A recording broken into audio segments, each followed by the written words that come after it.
പാപം നിറഞ്ഞൊരു ജീവിത ഭാണ്ഡമായി നാഴികയേറെ നടന്നു പോകെ.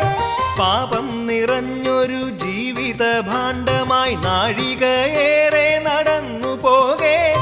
അറിയാതെ പോയല്ലോ പുണ്യമാം സന്നിധി പുൽകുമാ ഭക്തി തൻ മോക്ഷഗതി. അറിയാതെ പോയല്ലോ പുണ്യമാം സന്നിധി പുൽകുമാ ഭക്തി തൻ മോക്ഷഗതി.